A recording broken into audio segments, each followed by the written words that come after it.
Look at this shit. What the fuck? This is why they want us to stay in the house. This is why the fuck they want us to stay in the fucking house, nigga. It ain't the coronavirus, nigga. It ain't the radiation, nigga. It's this. What the fuck is this? What is this? What is that? What is this? Hold on. What is this? What is this? What is that? What is this? What is this in the sky right now? What's going on? They not airplanes. They doing formations and shit. Like, what's going on? For real, for real. Somebody please explain to me, man. What's going on, man? Like, this shit crazy right now. What the fuck? The chariots of God are 20,000, even thousands of angels. The Lord is among them, as in Sinai, in the holy place. The year is 1976. An Iranian F-4 Phantom fighter jet engages an unidentified flying object. The UFO is projecting multicolored strobe lights when suddenly it releases an object that shoots toward the Iranian pilots.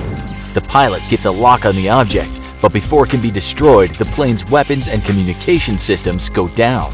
The pilot takes immediate evasive actions. Fast forward to the 2000s, Iranian F-14 Tomcats engage another UFO. This time there are casualties. The UFO evades the fighter jets and flies out of the atmosphere at Mach 10. It would seem that Iran and UFOs have an interesting history together. The chariots of God are 20,000, even thousands of angels. The Lord is among them, as in Sinai, in the holy place. No weapon that is formed against thee shall prosper, and every tongue that shall rise against thee in judgment thou shalt condemn. This is the heritage of the servants of the Lord, and their righteousness is of me, saith the Lord. It would seem that Iran and UFOs have an interesting history together.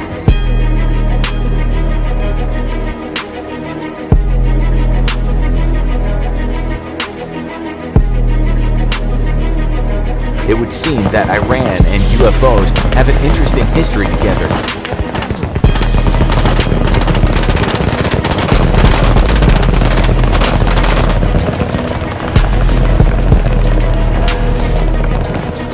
It would seem that Iran and UFOs have an interesting history together.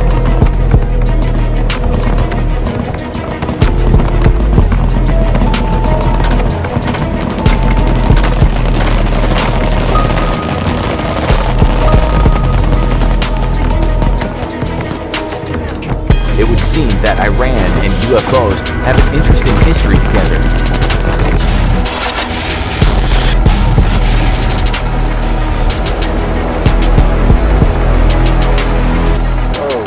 We don't know what they want.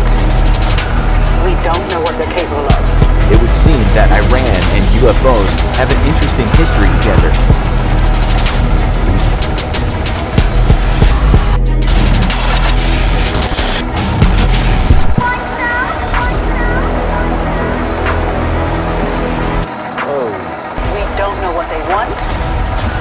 We don't know what they're capable of. It would seem that Iran and UFOs have an interesting history together. The year is 1976. An Iranian F-4 Phantom fighter jet engages an unidentified flying object. The UFO is projecting multicolored strobe lights when suddenly it releases an object that shoots toward the Iranian pilots.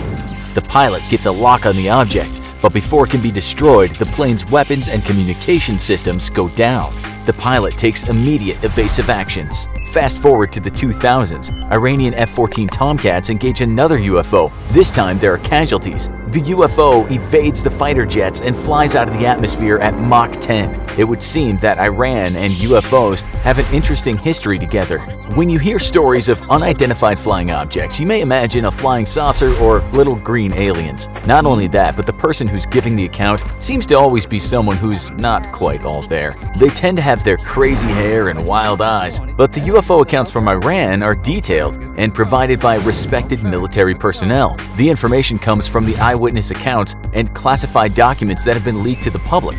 The first contact between a UFO and the Iranian military occurred in 1976 above the city of Tehran. It was a cool desert night. There were no clouds in the sky. The Milky Way stretched across the heavens like an oasis in a black desert. The sound of shopkeepers closing up their stalls for the night filled the air. Then, suddenly, the skies over Tehran lit up. It was just after midnight on September 19th. Tehran residents began telephoning the local airport, frantically relaying the same message. They were seeing bright lights in the sky. The lights seemed to hover in place and then move rapidly to a different location. It was as if the lights were looking for something or someone. The military and airport personnel checked the radar, but nothing showed up.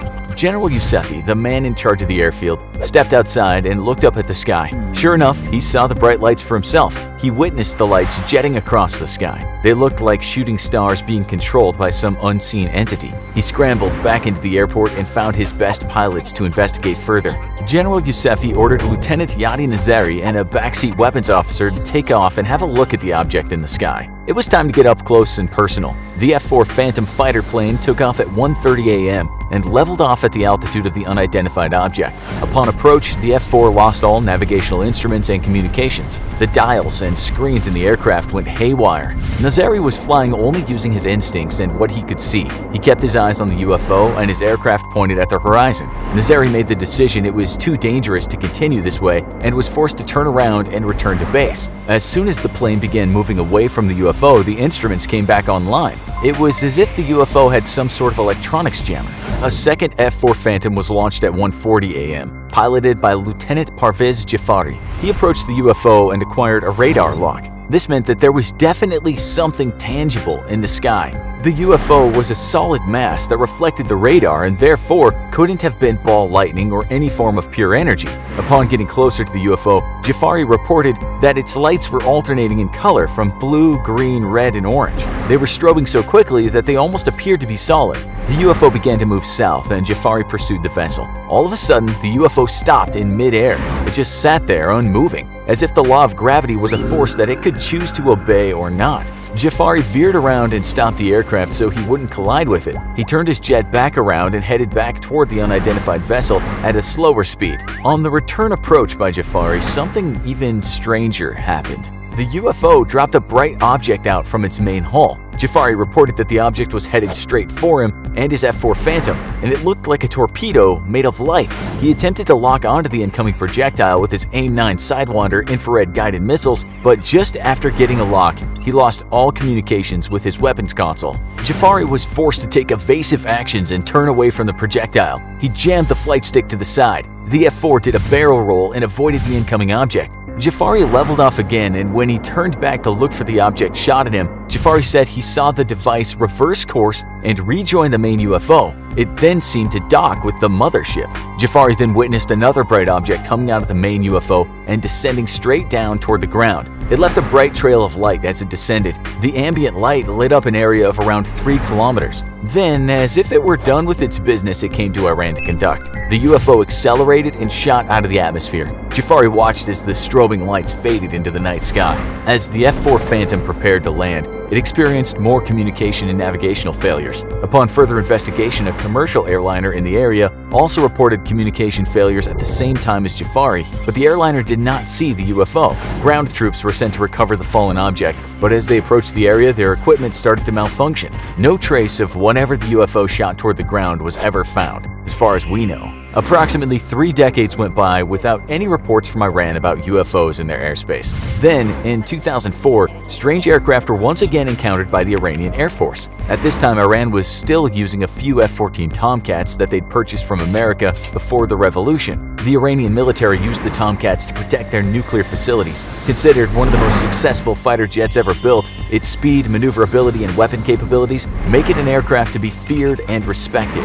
The encounter in 2004 went something like this. An alarm was raised when the unidentified flying object was picked up on radar. The UFO entered the airspace above one of Iran's nuclear facilities. Fighter pilots ran to their jets. Mechanics shouted at one another as they prepared planes for takeoff. The pilots were secured in the cockpits by the support crew and the hatch was sealed. The only contact with the outside world was through their helmet. Pure oxygen was being pumped into the face mask to keep them alert. Over their comms, head military personnel were barking orders. An attack on our nuclear facilities could be incoming. We need planes in the air now, the commander shouted. The Iranian pilots flickered the afterburner switch on the engine controls. The F-14 Tomcats accelerated off the runway and into the black sky as flames shot out of the back of their jet engines. As they reached Mach 2, the sonic booms could be heard throughout the desert below. The Iranian military launched 8 F-14s, 8 F-4 Phantoms, and 2 large reconnaissance aircraft to intercept the UFO. The task force encountered objects that they'd claimed had astonishing flight characteristics. One of the F-14 Tomcats tried to lock on to the brightly shining objects, only to have his radar disrupted. The pilot who was tracking the object described it as being spherical and having a green afterburn. It was recorded that whatever engines were producing the green aura were leaving considerable amounts of turbulence behind them. It was like flying through a lightning storm. The plane shook and convulsed uncontrollably. The task force swung out of the turbulent wake of the UFO and tried to flank it from the sides. Before they could get into position, the spherical object shot off like a comet, leaving a tail of green light behind as it exited the atmosphere. The eerie glow was ingrained into the minds of the pilots who were in the task force that day. The Iranian Air Force remained on high alert for any further UFO activity after the 2004 event. Then, in 2012, another strange phenomena occurred. A UFO was spotted in Iranian airspace. It did not show up on radar at first, but then all of a sudden a blip appeared. It was like the ship was cloaked and had just appeared out of thin air. The military scrambled to the F-14s and pursued the vessel, but then tragedy struck. As one of the F-14s took off, it exploded in midair. The aircraft was consumed in a fireball. The smoldering metal fell from the sky and landed in the sands below. Some accounts claimed that the UFO attacked the F-14 right after it took off, perhaps using laser beams or a highly advanced weapon that ignited the fuel in the plane's tanks. Both of the crewmen in the plane were killed instantly. Reports by the Iranian government seem to suggest that the UFO had something to do with the mishap, but it's unclear the role the unidentified aircraft played in the catastrophe. Other F-14s flew after the unidentified object. Every time they tried to get a lock on the UFO, their armament systems would malfunction. The dull green light of their screens would appear to be working perfectly one moment, and as soon as a lock was achieved, everything went black. The pilots would try rebooting the systems mid-flight, but nothing seemed to work.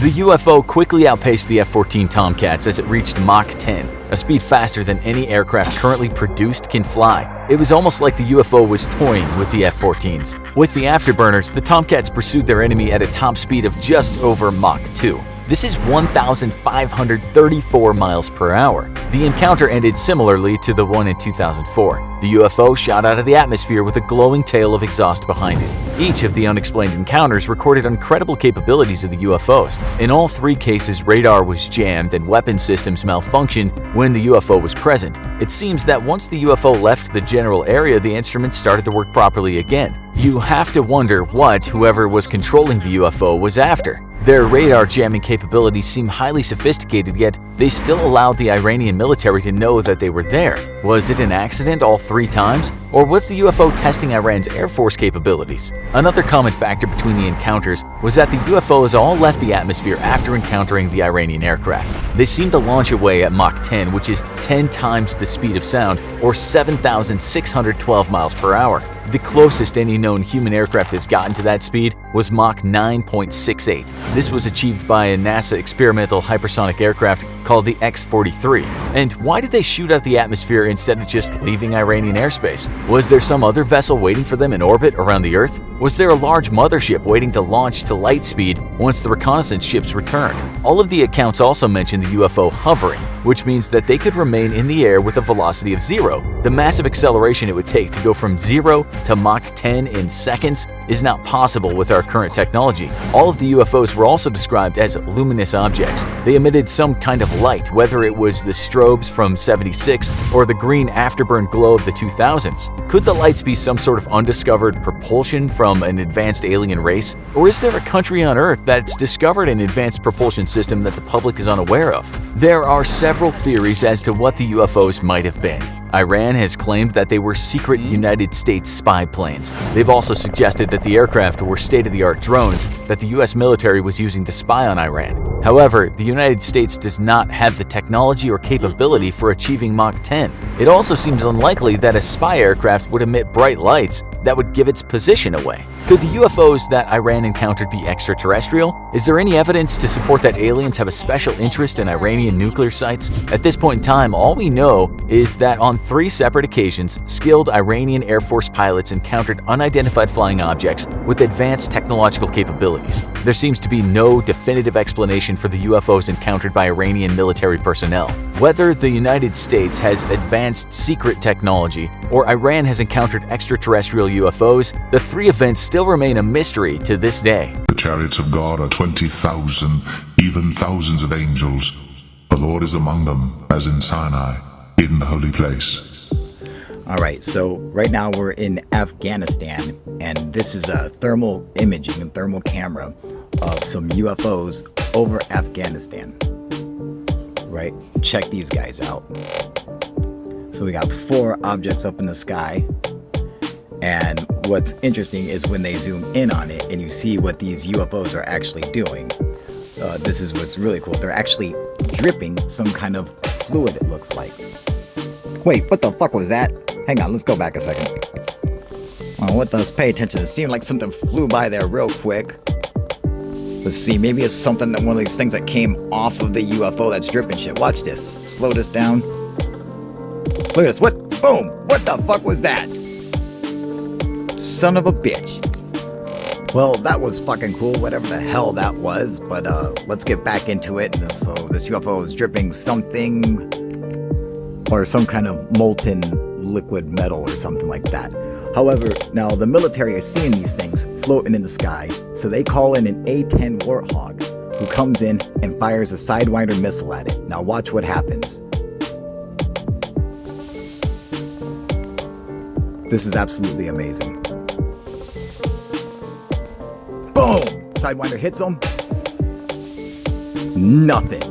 It doesn't even phase him. Doesn't even phase him. Can you? But what the fuck was that? Holy fucking shit! Did you guys fucking see that? What the fuck was that? The fucking missile hits him and doesn't even fucking phase him. Not the fucking blink. It didn't fucking stop a single fucking drip. Nothing. Oh, fuck, that was cool.